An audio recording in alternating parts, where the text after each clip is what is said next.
सामान्य गुणों का वर्णन करने वाले पद्य पढ़ने पड़े और उनकी महिमा भी अपने समझ में आई। अपना जो प्रकरण चल रहा था वो वर्गणाओं का चल रहा था।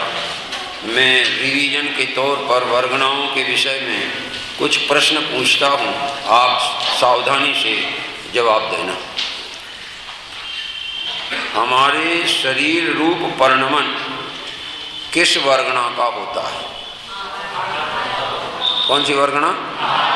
बहुत बढ़िया। अकेले हमारे ही शरीर रूप परिणमन होता है आहार वर्गणा का, किसी और के शरीर रूप भी होता है? और में कौन? मनुष्य तो सब आए गए अजय में, और कौन आएंगे? मनुष्य के अलावा देव भी आएंगे और तुम्हारे से त्रेंच भी आएंगे। समझ में आएगी नहीं? ये सभी आएंगे। तो हमारे शरीर रूप परिणमन जो होता आहार वर्गणा से होता, उनमें 3 शरीरों के नाम आए, औदारिक, वैक्रियक और आहार। इन शरीर रूप जो परिणमन होता है वो आहार वर्गणा का कार्य है। अब देखो, हम अपने शरीर निकटवर्ती शरीर में 5 चीजें घटाना चाह रहे हैं। पहले तो अपन ने आहार वर्गणा घटा दिया, तो ये शरीर का निर्माण जो हुआ है कैसे हुआ? आहार वर्गणा से। अब इस शरीर में जो कांति झलकती है, जो सुंदरता झलकती है, वो किसके निमित्त से हुई है? किसके कारण? तेजस वर्गणा के कारण। ठीक, तो आप देखिए जरा, ये शरीर के साथ साथ तेजस वर्गणा भी यहाँ मौजूद है, यहाँ आहार वर्गणा भी ये मौजूद है जिसका परिणमन शरीर रूप हुआ है, और तेजस वर्गणा मौजूद है जिसमें कांति झलक रही है। और इसके बाद में हमारे शरीर में विवेक कोई विशिष्ट अंगों के निमित्त से भाषा भी बोलने में आती कि नहीं? तो वो भाषा किस वर्गणा का परिणमन है? वो भाषा वर्गणा का परिणमन है। और हमारे इस शरीर के अंदर एक अष्टदल कमल आकार का द्रव्यमन है ऐसे में। वो द्रव्यमन का निर्माण कैसे होता है? क्यों भैया, कौन सा होता है? बोलो ना, द्रव्यमन का निर्माण कौन सी वर्गणा से होता है? हैं? देखो, तुम दोनों बात कर रहे थे इसीलिए गड़बड़ हो गया। ऐसा बात नहीं कर रहे होते तो पक्का सही बोलते। अब की देखो जरा, फिर से देखो जरा, भाषा वर्गणा का तो कार्य भाषा रूप परिणमन है। जो मन में जो अपना द्रव्य मन की रचना होती है वो कैसे होती है? मनोवर्गणा। देखो, अब देखा तो सही बोल गए। ध्यान रखो जरा, सही बोलने के लिए देखना भी जरूरी है, वहाँ नजर रखना। अच्छा, हमारे जो 8 कर्म रूप हमारे पर्याय में परिणमन चलता है वो किस वर्गणा का कार्य है? कारमान वर्गणा। तो देखो, सारी चीजें पुद्गल की हैं।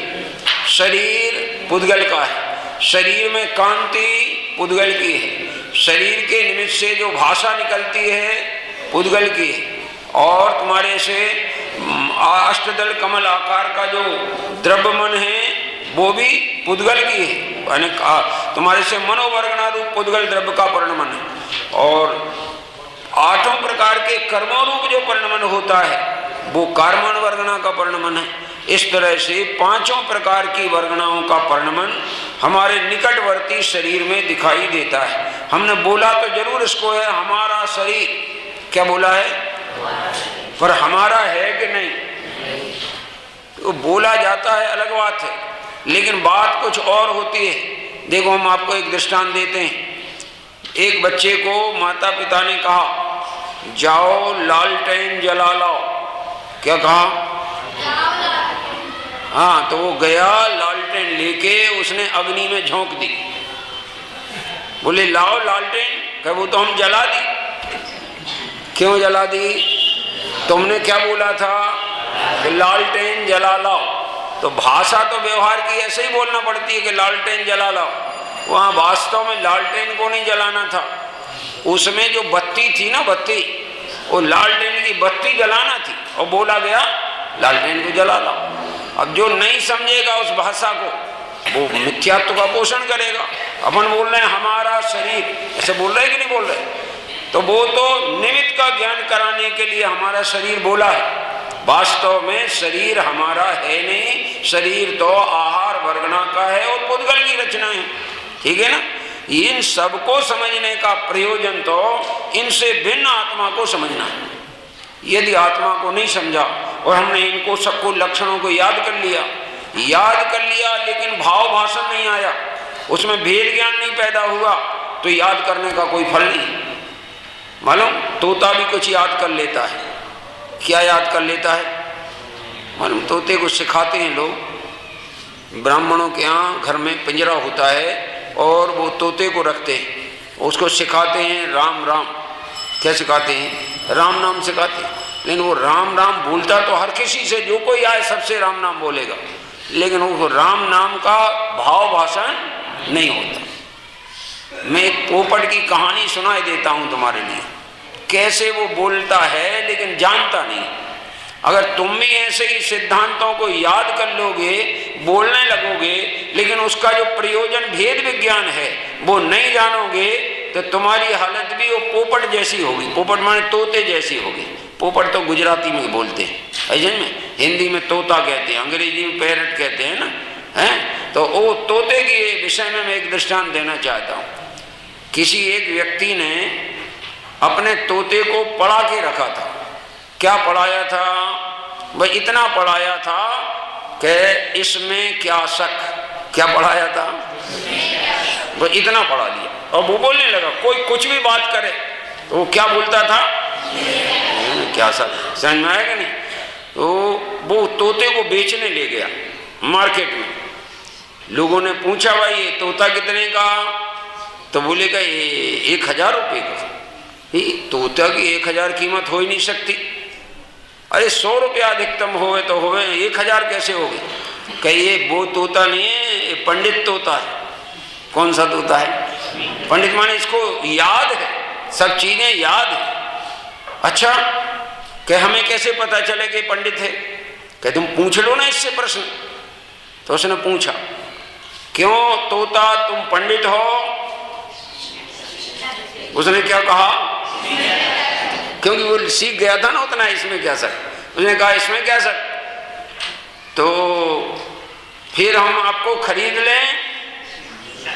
तो बोले इसमें क्या सक, ये तो बहुत होशियार है। और उसने उतना पैसा देकर उस तोते को खरीद लाया, घर पे ले आया। अब घर पे उससे तत्व चर्चा करने लगा। बोलो, 3 भुवन में सार, वीतराग विज्ञानता, ठीक है कि नहीं तोता? बोलो। तो क्या बोला? अरे ये तो बड़ा होशियार पंडित तोता लगता है, वीतराग विज्ञानता में कोई शंका ही नहीं है इसको। ये सारभूत वीतराग विज्ञानता को बता रहा है और कह रहा है इसमें कोई शक नहीं है, जैसे बिल्कुल निर्मल सम्यक दृष्टि हो। सही में है कि नहीं? तो कैस में क्या शक। फिर दूसरे दिन दूसरी बात पढ़ाई, एक द्रव्य दूसरे द्रव्य का करता नहीं है। तो क्या बोला?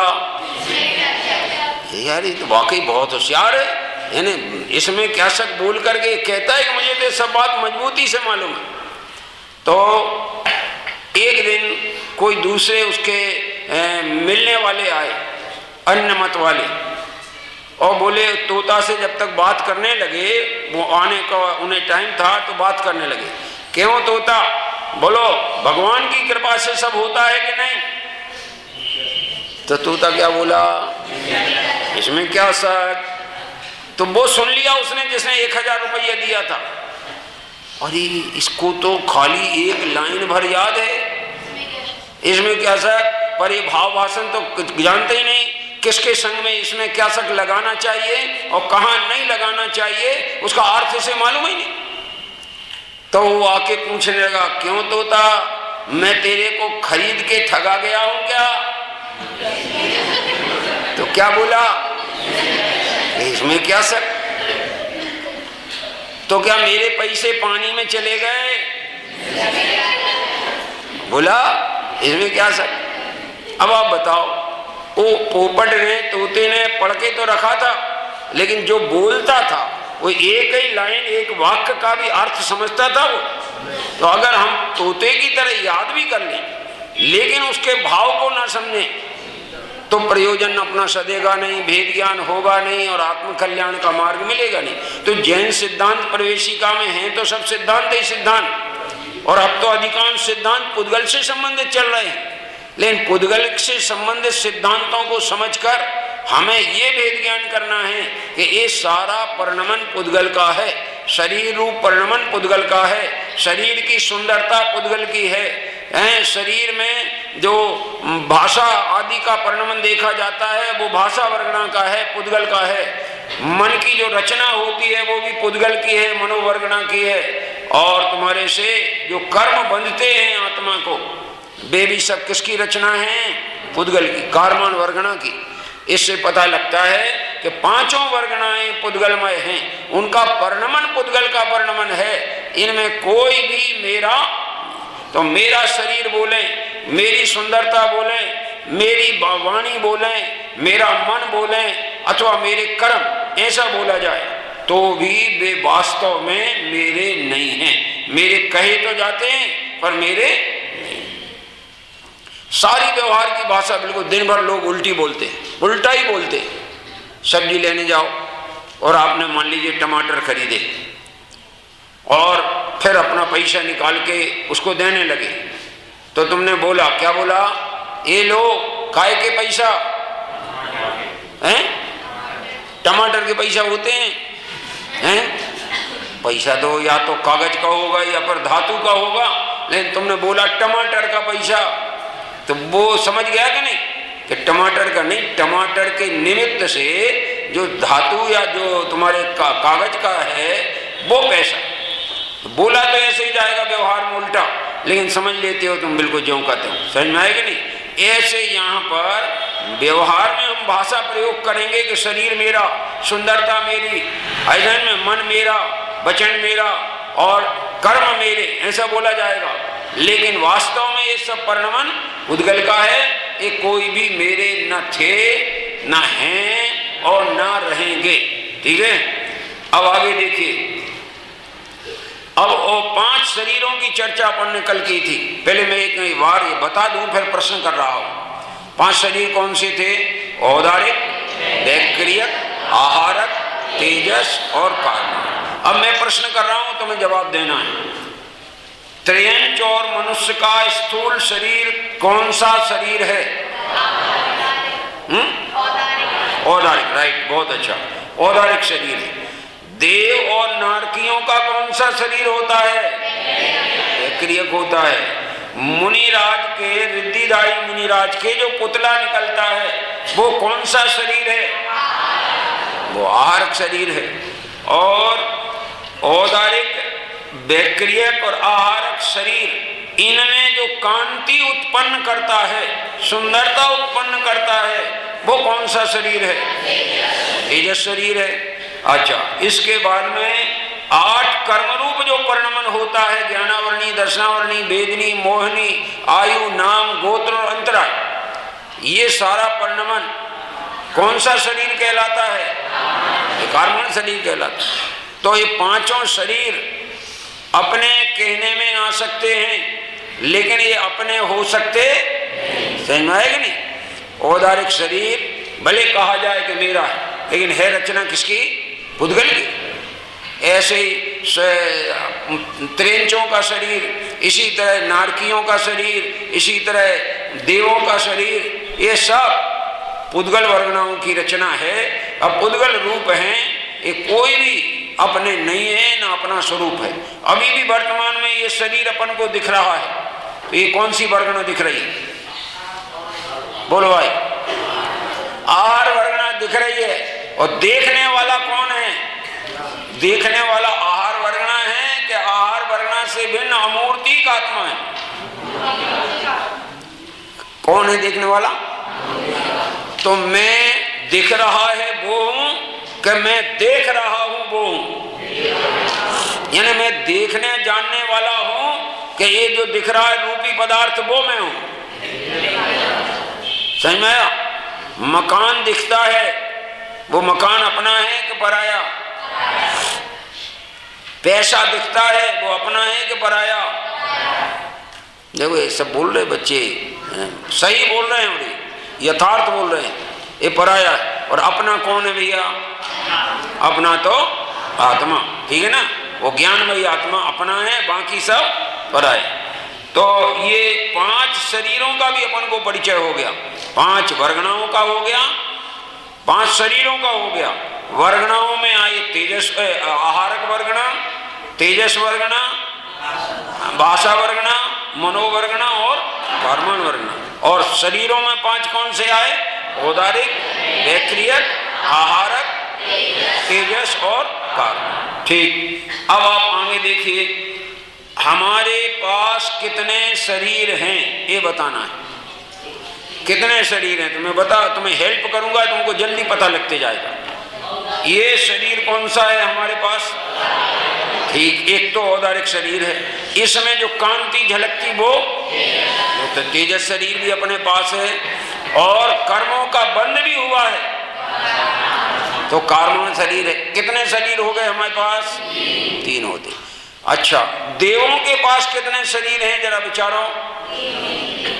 नहीं मालूम, मैं बताता हूं। उनका जो वैक्रियक शरीर है, समझ में आया कि नहीं? एक तो वैक्रियक शरीर है, दूसरा क्या है? उनके कांति भी है उस शरीर में, तो तेजस शरीर है, और कर्मों का बंध भी उनको होता है तो कर्मण शरीर है। तो मनुष्यों में और देवों में होते तो 3-3 शरीर हैं, लेकिन अंतर क्या होता है? मनुष्यों का एक शरीर जो होता है वो औदारिक, और देवों का जो शरीर होता है वो वैक्रियक। और इसी तरह देवों की तरह नारकियों का भी शरीर वैक्रियक शरीर होता है, और मनुष्य और त्रिंचों का शरीर औदारिक होता है।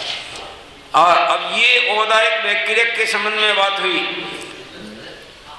अरहंत भगवान के कितने शरीर हैं? नहीं? कौन बोल रहा है? अरहंत भगवान को तो नाम ही है सशरीरी, ऐसे में। और सिद्ध भगवान का नाम है अशरीरी। अशरीरी सिद्ध भगवान, आदर्श तुम्ही मेरे, और सशरीरी अरहंत भगवान। हाँ देखो आगे आता है, अनंत भगवान के कितने शरीर हैं? तो भैया जैसे ये अपना शरीर है, अनंत भगवान भी मनुष्य है कि नहीं? पर्याय में तो मनुष्यपना है ना, तो मनुष्य पर्याय में जो भी शरीर होगा कौन सा होगा? औदारिक, भले उसका नाम परम औदारिक है। समझ में आया ना?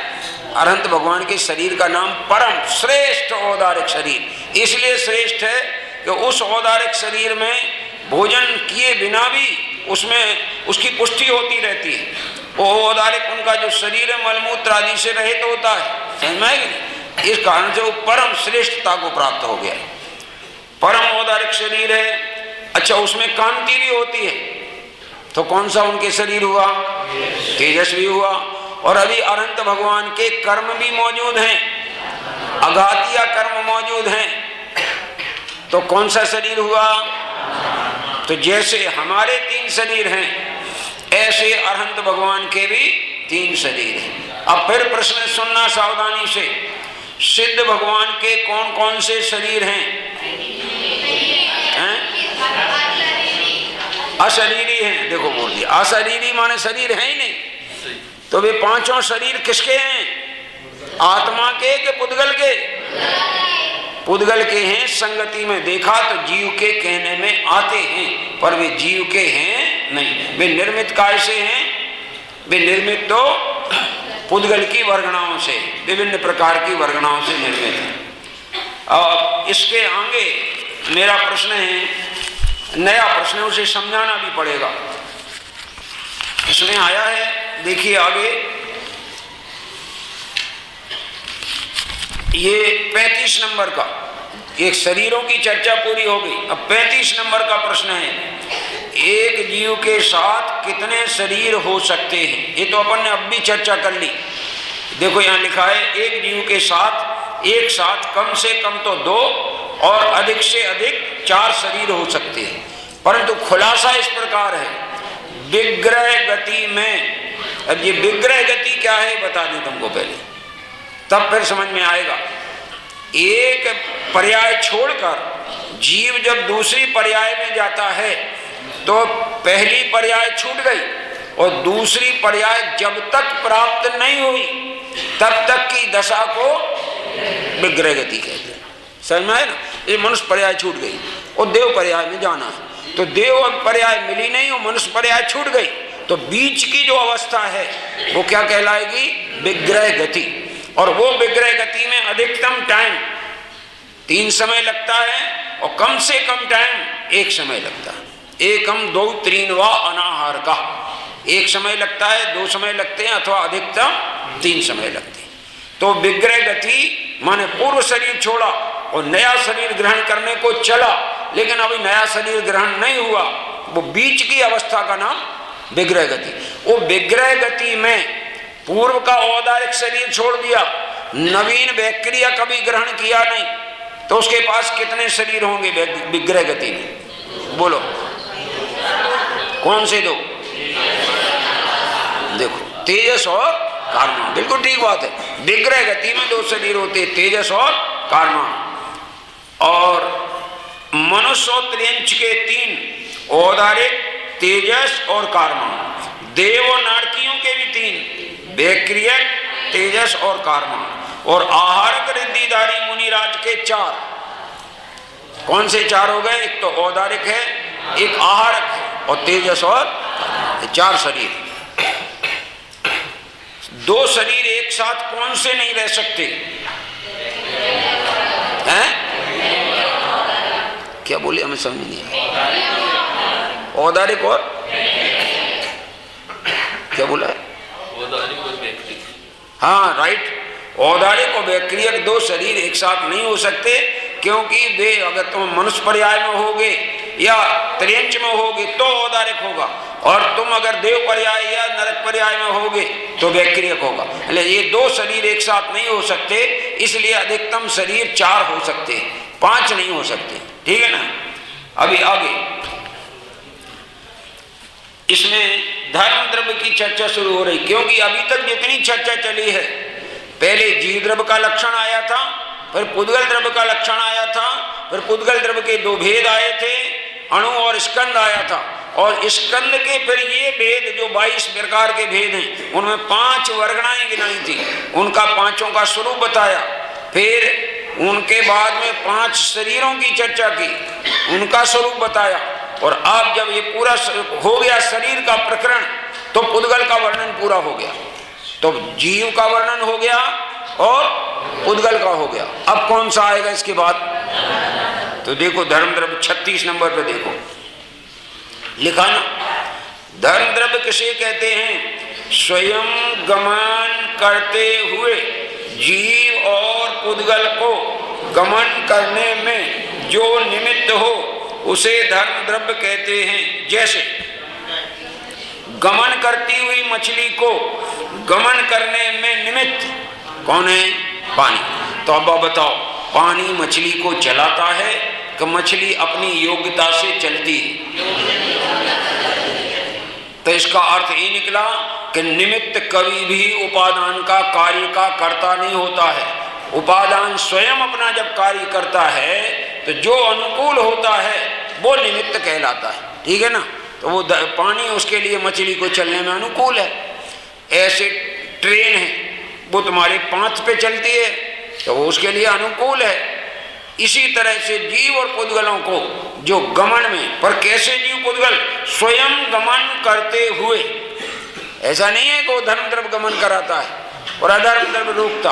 अगर ऐसा होता कि धर्म द्रव्य जीव पुद्गलों को गमन कराता और अधर्म द्रव्य जीव पुद्गलों को रोकता, तो क्या होता? क्या होता तुम सोच लो जरा। 2 व्यक्ति, एक व्यक्ति तुम्हारा हाथ पकड़ के कहे बैठो और एक व्यक्ति तुम्हारा हाथ पकड़ के कहे चलो, और दोनों कस के हाथ पकड़े हैं, एक कह रहा बैठो और एक कह रहा चलो, क्या हालत होगी? इससे पता लगता है कि वे धर्म द्रव्य और अधर्म द्रव्य, वो जीव जब चले तो धर्म द्रव्य से कार्य है, और जीव जब रुके, चल करके रुके तो अधर्म द्रव्य सहकारी। और गजब की बात तो ये है कि धर्म द्रव्य और अधर्म द्रव्य चलते नहीं। क्या कहा? चलते नहीं है और चलने में सहकारी। ऐसा आपने सुना होगा बहुत अच्छी तरह। यहाँ से बस स्टैंड से ऐसा सीधा रास्ता गया है। कहाँ के लिए गया? कि सिवनी के लिए। तो रास्ता सिवनी गया है कि नहीं? बोलो, हैं? जाता है रास्ता सिवनी जाता? तो रास्ता उठ के जाता होगा आगे, जैसे अपन चले जाते हैं, ऐसा है क्या? अरे रास्ता कभी जाता ही नहीं। अजय में रास्ता वहीं रहता है, लेकिन उस पर हम चलते हैं, हम आगे बढ़ते हैं। तो उपचार से ये कहने में आता है रास्ता चलता है। और वो रास्ते में अगर लुटाई होती होगी तो कहेंगे ये रास्ता लुटेरा है। कैसा है कि ये दृष्टांत कुंद आचार्य ने दिया है, आगे आएगा। कह देखा लुटाते पंथ को, ये आ चुका है जीव अधिकार में। देखा लुटाते पंथ को, पर पंथ को न लुटात है। व्यवहार से जनगण कहें, ऐसे व्यवहार से लोग कहते हैं इस प्रकार का।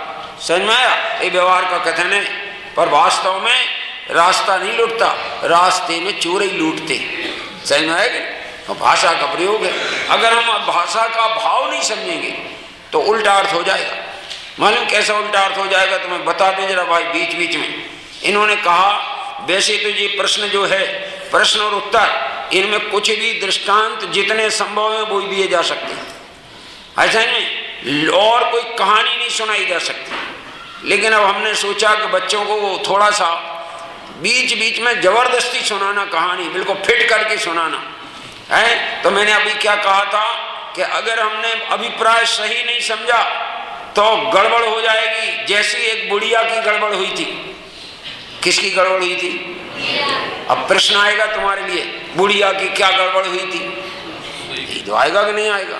तो बता दें। देखो जिज्ञासा पैदा हो गई, बताओ बुढ़िया की क्या गड़बड़ हो गया था? गड़बड़ कुछ नहीं, इतना हुआ था वो बुढ़िया एक सुई लेके आ रही थी। आ गई समझ में? देखो उसको खबर हो गई, एकदम प्रतीति में आ गई, हंस गया।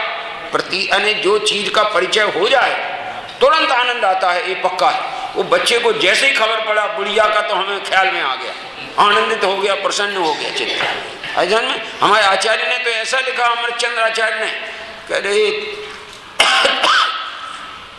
तुम्हारा जो आत्मा है वो आत्मा कभी राग रूप हुआ नहीं, तुम प्रसन्न हो जाओ।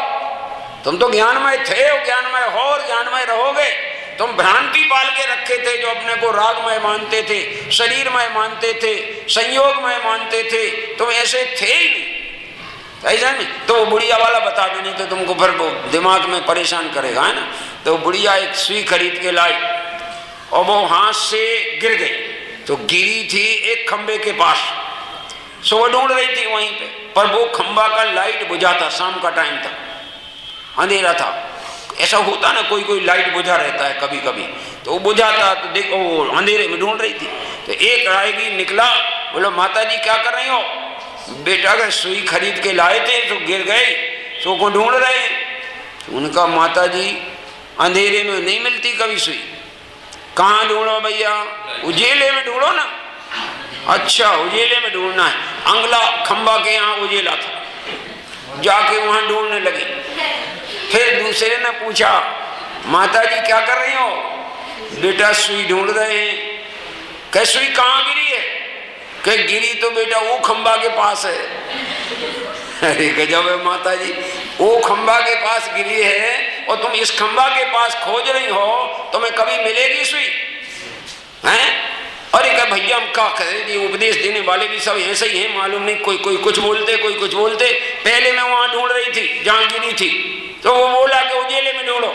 अब मैं उजेले में ढूंढ रही हूँ तो तुम कह रहे हो यहाँ थोड़ी मिलेगी, वो उधर ही जाओ। सबरे हमको परेशान करते हैं।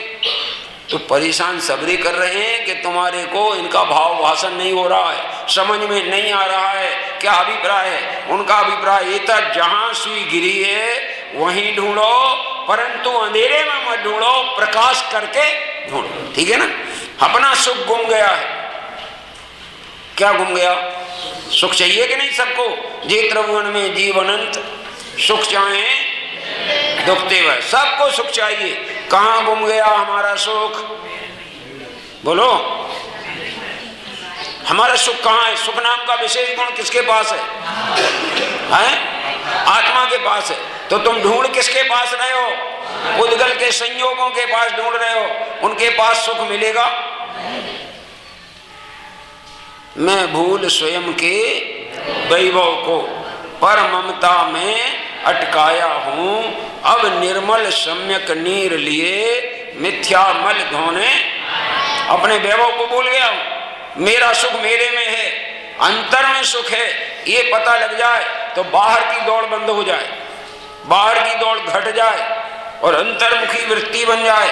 और अंतर्मुखी वृत्ति बनने पर आत्मा का चिंतन चालू हो जाए तो आत्मा की अनुभूति हो जाए, और आत्मा की अनुभूति होने पर संवर निर्जरा प्रकट हो जाए और मोक्ष भी निकट आने लगे। ऐसा है, तो ये सच्चाई ख्याल में आना चाहिए।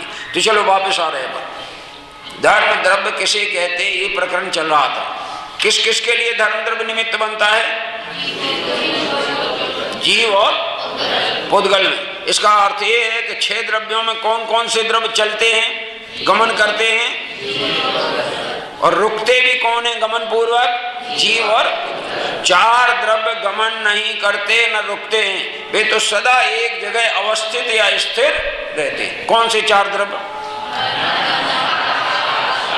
धर्म द्रव्य, अधर्म द्रव्य, आकाश द्रव्य और ये 4 तो गमन और आगमन कुछ नहीं करते, लेकिन जीव गमन भी करता है और रुकता भी है, पुद्गल गमन भी करता है और रुकता भी है। ये किसके कारण गमन करते हैं? दोनों सब अपने अपने कारण गमन करते हैं, किसी के कारण गमन नहीं करते। चलो आगे देखो, अधर्म द्रव्य किसे कहते हैं? जिसके निमित्त से जीव रुकता है, गमन करता हुआ जीव रुकता है, वो अधर्म द्रव्य है। तो अधर्म द्रव्य रोकता है कि रुकने वाले को सहयोग करता है? बराबर, यानी वो रोकता नहीं है और धर्म द्रव्य चलाता नहीं है। कोई ये मान ले कि धर्म द्रव्य चलाता है और अधर्म द्रव्य रोकता है, तो उसकी मान्यता गलत है। ऐसा नहीं, ये वस्तु की स्वतंत्रता को नहीं पहचानता, एक द्रव्य को दूसरे द्रव्य के अधीन मानता है। आत्मा का ज्ञान है, वो किसके अधीन है? स्वाधीन है, किसी के अधीन नहीं है। हमारा आत्मज्ञान हमें प्रकट करना है, हम अपना उपयोग पर से हटाएं, भेद ज्ञान करके आत्मा का स्वरूप समझें और आत्मा में उपयोग को लगाएं, तो हमें आत्मज्ञान हो सकता है। समझ में आएगी? चलिए, धर्म द्रव्य और अधर्म द्रव्य का स्वरूप 4 द्रव्य हो गए, जीव, पुद्गल, धर्म, अधर्म। अभी आकाश द्रव्य किसे कहते हैं? जो जीवादि 5 द्रव्यों को रहने के लिए स्थान देता है, वो कौन है? आकाश द्रव्य है। अब बताइए, और वो आकाश द्रव्य सर्वव्यापक है, सर्वत्र है। अब एक मेरा प्रश्न है, आकाश द्रव्य 5 द्रव्यों को ठहरने के लिए जगह देता है, रहने के लिए जगह देता है, और आकाश द्रव्य भी रहता है कि नहीं? उसे कौन जगह देता है?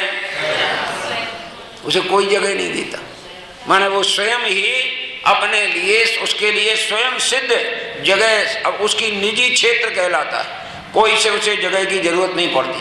तो ये 5 द्रव्यों को जगह देता है, तो 5 द्रव्य तो रहते अपने में और वो उनके लिए ये निमित्त बनता है, अपने में रहते हुए अवकाश का निमित्त बनता है। कौन? आकाश द्रव्य।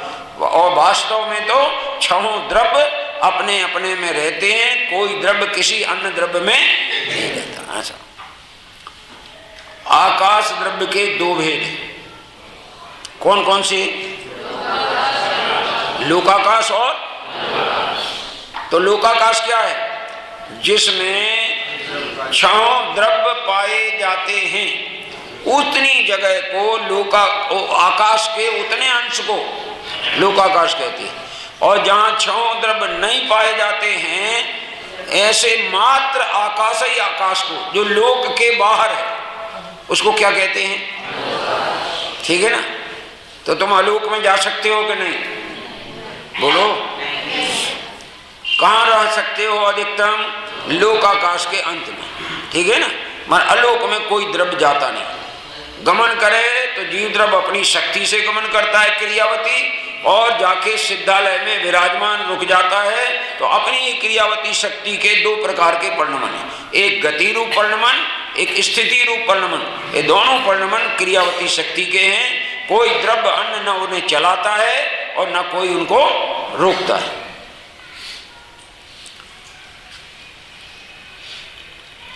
काल द्रव्य किसे कहते हैं? अब 6 द्रव्यों का स्वरूप चल रहा है। काल द्रव्य किसे कहते हैं? जो अपनी अपनी अवस्था रूप से स्वयं परिणमते हुए जीवादिक द्रव्यों के परिणमन में निमित्त हो, उसको काल द्रव्य कहते हैं। यानी जैसे कुम्हार के चाक को घूमने के लिए लोहे की कीली, दृष्टांत दिया, जरा समझा दें। कुम्हार का चाक देखा घूमते हुए? नहीं देखा है? इन लोगों ने नहीं देखा, बच्चों ने एक आध बार दिखा के लाओ, है ना भाई। सब चीज का परिचय तो हो तब तो वे समझेंगे कि कैसा है। दृष्टांत आया है और उन्होंने देखा ही नहीं वो कुम्हार का चक्र। मालूम क्या होता है? कुम्हार का चक्र एक कीली स्थिर होती है लोहे की, बिल्कुल जमीन में गड़ी रहती है, वो हिलती नहीं बिल्कुल। उस पर बहुत बड़ा चक्र जो है माटी का बना हुआ, बिल्कुल बीचों बीच उसके वहाँ रखते हैं और एक डंडे से उसको घुमाते हैं और छोड़ देते हैं, और वो घूमता रहता बहुत देर तक। तो वो किस पे घूम रहा है? चक्र घूम रहा है ना, किस पे घूम रहा है? कीली पे। तो कीली घुमा रही है? नहीं, वो घूम तो अपने कारण से रहा है, लेकिन कीली उसके घूमने में निमित्त है कि नहीं? कीली ना हो तो कैसे घूमेगा? इसलिए पता चलता है कि वो कीली उसके घूमने में निमित्त है। ऐसे ही काल द्रव्य जो है, जीव जो भी परिणमन करते हैं उनके परिणमन में कौन निमित्त होता है? देखो, ऐसा कहा जाता है, अपने माता पिता ये कहते हैं मैंने इस लड़के को पाल पोष करके बड़ा किया। ये बात सच है कि झूठ है? बोलो। देखो कह रहे झूठ। ये आगे बैठे बच्चे जब झूठ है ऐसा बोल रहे हैं, यानी कोई पालन पोषण कुछ नहीं करते। क्यों? क्योंकि मालूम क्या कहते हैं? पाल पोष करके मैंने इस बच्चे को 15 साल का कर दिया, 10 साल का कर दिया। अच्छा, अगर मान लो वे माता पिता नहीं होते तो वो बड़ा होता कि नहीं होता? वो तो अपने आप होता। तो माता पिता बड़ा करते हैं कि वो स्वयं की योग्यता से बड़ा होता है और काल द्रव्य के निमित्त से बड़ा होता है। निमित्त कौन बनता है? काल द्रव्य। और योग्यता किसकी है बड़े होने की? स्वयं की।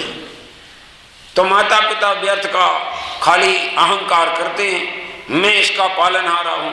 जैसे जगत में कोई ऐसा ईश्वर है ना, वो कहता हमारी इच्छा के बिना कुछ नहीं होता, मैं ही सब कराता हूं। और लोग भी बिल्कुल उल्टा बोलने लगे। अगर मान लीजिए आप कहीं जाते हैं और मान लो जिस गाड़ी में जा रहे हो उसमें एक्सीडेंट हो जाए और तुम्हारा कुछ नहीं एक पैर टूट जाए, समझ में आएगा नहीं? तो मालूम क्या कहते लोग देखने वाले? भगवान ने बहुत कृपा की। क्या कृपा की है? एक ही पैर तोड़ा कह रहे थे ये बच्चे। अरे वे कहते देखो भैया, ज्यादा पैर नहीं टूट पाए, ज्यादा खतरा नहीं हो पाया, ये भगवान की कृपा है। तो हम उनसे पूछ रहे हैं कि जे एक पैर टूट गया, ये किसकी कृपा है? अब भी नहीं कहते हैं सब भगवान की कृपा नहीं, वो टूटना था सो टूट गया, अजय में तो बचना था सो बच गया, नहीं बोलूं अजय में। लेकिन तुम जो कार्य अच्छा हो, इष्ट लगे, उसके तुम कर्ता बन जाते हो, और जो कार्य इष्ट ना लगे उसके तुम अकर्ता बन जाते हो। सही में है कि नहीं? ये बात सही नहीं है, ये मिथ्या दर्शन है, ये उल्टी मान्यता है। हम किन्हीं चीजों में तो वस्तु को अपने अधीन मानते हैं और किन्हीं चीजों में हम क्या करें, उसका परिणाम स्वतंत्र है। समझ में आया? बच्चा 20 वर्ष तक 25 वर्ष तक अपनी बात मानता रहा तो माता पिता कहते रहे मेरा लड़का तो बहुत आज्ञाकारी है, ठीक है ना। शादी के बाद उसने बात मानना बंद कर दिया, तो वो तुम्हारी मानता था ना पहले 25 साल तक? क्या मानता था तो अभी मानना चाहिए। अरे अब उसका परिणाम स्वतंत्र है, हम उसको क्या कर सकते हैं? तो 25 साल तक मान रहा था, वो उसका स्वतंत्र परिणमन था कि तुम्हारे कारण मान रहा था? समझ में आएगा नहीं? तो या तो कर्ता बनो, नहीं तो कर्ता बनो तो अच्छे बुरे सबके बनो। इसलिए वास्तविकता तो ये है कि कोई किसी द्रव्य का कर्ता धर्ता है नहीं, जो उनका कर्ता धर्ता बनते हैं उन्हें जैन सिद्धांतों का ज्ञान नहीं। इसलिए ये जैन सिद्धांत प्रवेश का पढ़ाई जा रही है। ये हो गया काल द्रव्य। काल द्रव्य के दो भेद हैं। कौन से दो भेद हैं? निश्चय और, देखो एक बात बता दें, अकेला निश्चय नहीं होता और अकेला व्यवहार नहीं होता। निश्चय होगा तो व्यवहार भी होगा, व्यवहार होगा तो निश्चय भी होगा, क्योंकि दोनों की सत्ता एक साथ रहती है। समझ में आया? इसलिए कोई निश्चय की बात करे और उसका व्यवहार ना बताए तो वो जिनमत से सम्मत बात नहीं। समझ में आएगी नहीं? ये कोई ने कहा देव का स्वरूप, निश्चय देव का स्वरूप क्या है? निश्चय देव तो आत्मा को कहते हैं। मूढ़ दिवालय देव न मंदिर मूर्ति न देव, तन मंदिर में देव हैं ज्ञानी जाने भेव। योगसार, ये योगसार का पद्यानुवाद है। उसमें लिखा है कि दिवालय, देव का आलय माने मंदिर, मंदिर में देवता नहीं है, मूर्ति में देवता नहीं है, तन मंदिर में देव है, अंदर जो ज्ञायक भगवान आत्मा विराजमान है वो देव है। ज्ञानी जाने भेव, पर ये किसने का वचन है? किसने का वचन है? ये निश्चय नहीं का वचन है। तो निश्चय का वचन ये है, तो व्यवहार क्या है? तुम्हारा देवता कैसा है उसे जानना हो तो व्यवहार में देवता कैसा होना चाहिए? रागी द्वेषी होना चाहिए कि वीतरागी होना चाहिए? अल्प ज्ञानी होना चाहिए कि सर्वज्ञ होना चाहिए? सही में आया ना? तो वो जिनेंद्र भगवान की जो मूर्ति है वो व्यवहार है, वो ये बताती है कि असली निश्चय भगवान कैसा होता है वो उसे देखने पर पता लगता है, और उसे ना देखे तो पता ही नहीं चले। मैं कहता हूं आपके चेहरे में कुछ छपा रहे तो कैसे पता लगेगा? या तो कोई देख के तुम्हें हंसने लगे, समझ में आएगा नहीं? तो हंसने लगेगा तो तुमको और परेशानी होगी। क्या हो गया, क्या हो गया? तुरंत तुम कहां दौड़ोगे? बताओ, कहां दौड़ोगे? दर्पण के पास। और फिर दर्पण में देखोगे और दर्पण में दिख गया कि यहाँ कचरा लगा, कूड़ा लगा है, अथवा कुछ भी कालिख लगी है, दिखेगा कि नहीं दर्पण में? बोलो भैया, दिखेगा। तो दर्पण को घिसोगे कि इधर घिसोगे? हैं भाई, दिख तो रहा दर्पण में, लेकिन मान कहाँ रहे हो तुम? अपने में। ऐसे दिख तो रहा हमारे स्वरूप भगवान का मूर्ति में, शांत मुद्रा, निजात्मा में मग्नता, ये उनकी मुद्रा दिखाई दे रही है। जय परम शांत मुद्रा समेत भवि जन को निज अनुभूति हेत। उनको देखकर भव्य जीवों को आत्मा की अनुभूति हो जाती है। किनको देखकर? जिनेंद्र भगवान की प्रतिमा को देखकर। ऐसे में अब कोई ऐसा कहे कि जिनेंद्र भगवान की प्रतिमा तो जड़ है, तो मैं कहता हूं अपने पिताजी का फोटो, अपनी माताजी का फोटो चेतन है कि जड़ है? वो आदरणीय है कि अनादरणीय है? समझ में आएगा नहीं? और फिर ये जिनवाणी क्या है? चेतन है कि जड़ है? तो इसको पूजनीय कैसे मानना कि इसमें जो लिखा हुआ है, जो भाषा प्रयोग की गई है, उसके द्वारा शुद्धात्मा को दर्शाया गया है, उसके द्वारा 6 द्रव्यों का स्वरूप बताया गया है। इसलिए इसके द्वारा हमें निर्णय करना चाहिए। इसलिए वो व्यवहार है, देवसात गुरु व्यवहार में है। और निश्चय तो जहाँ आत्मा को पहचाना तो निश्चय देव को पहचान लिया, ऐसा में। और जिनवाणी के मर्म को अंदर में उतारा तो जिनवाणी को पहचान लिया, और गुरु की तरह अपन निर्गंथ दशा धारण की और आगे बढ़े तो गुरु को भी आदर्श मान के अपने जीवन में उतारा। समझ में आए कि नहीं? ऐसा वापिस काल द्रव्य के 2 भेद हैं। कौन से 2 भेद? एक तो निश्चय काल और दूसरा व्यवहार। निश्चय काल किसे कहते हैं? काल द्रव्य को ही निश्चय काल। वैसे ये परिभाषा नहीं, निश्चय काल द्रव्य की तो ये है एक्चुअली परिभाषा, ये तो सीधी सीधी लिख दी। तत्वार सूत्र में तो ये लिखा वर्तना वर्तना माने परिणमन होना जिसका लक्षण है, समझ में आएगा नहीं? वर्तना परिणाम परत्वा परत्वेच कालस्य, दूर दूर होना है, नजदीक होना है, समय का व्यतीत हो जाना, वस्तु का नया पुराना होना, ये सब काहे से होता है? एक काल द्रव्य से होता है। लेकिन उसमें घड़ी घंटा पहर दिन रात ये सब व्यवहार काल है, क्योंकि ये भेद है। और जो कालाणु है वो निश्चय काल है। निश्चय काल लोकाकाश के एक एक प्रदेश पर एक एक काल द्रव्य के कालाणु स्थित हैं। तो कितने हैं काल द्रव्य? असंख्यात हैं, क्योंकि लोकाकाश में जो प्रदेश है वो कितने हैं? असंख्यात है।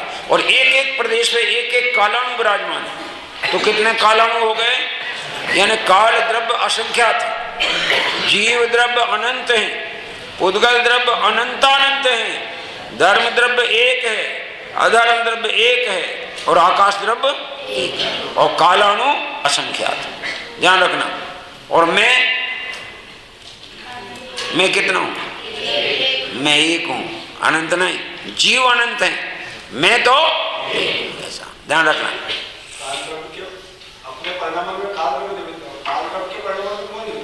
ये तो प्रश्न बहुत बढ़िया है, वही तो मैंने अभी बताया कि 5 द्रव्यों के अवगाहन में आकाश निमित्त है, और आकाश के अवगाहन में कि वो स्वयं निमित्त है। तो निमित्त बना हमेशा पर के लिए होता है, स्वयं के लिए निमित्त नहीं होता। स्वयं का तो उपादान ही होता है। स्वयं तो उसका ही परिणाम हो रहा था, काल द्रव्य का ही परिणाम हो रहा था, उसके परिणाम में दूसरा द्रव्य निमित्त होगा नहीं। पर सुनो, ऐसा है 6 द्रव्य परिणमनशील है, ठीक है ना?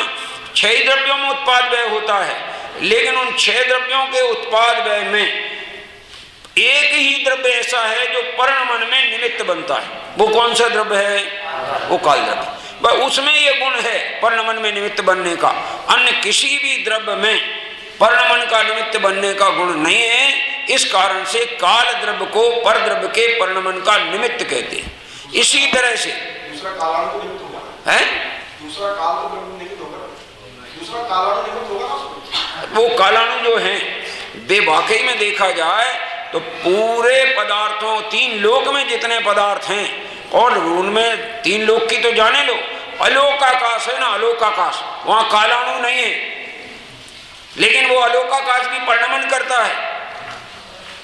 किसके निमित्त से परिणमन करता है? कालाणु के निमित्त से परिणमन करता है। वहां है ही नहीं कालाणु, फिर भी तो कोई ने पूछा, जब वहां काल द्रव्य है ही नहीं अलोकाकाश में, तो वहां काल द्रव्य के निमित्त से अलोकाकाश परिणमन कैसे करता है? तो उन्होंने कहा एक अंश में भी वस्तु की सत्ता होती है तो वो सर्वांश के लिए निमित्त बनती है। उदाहरण यही दिया है कुमार के चक्र का, कि कुमार का चक्र, उस चक्र को कुमार उस चक्र को घुमाता है, तो पूरे चक्के को घुमाता है कि एक जगह अकेली लकड़ी लगाता है?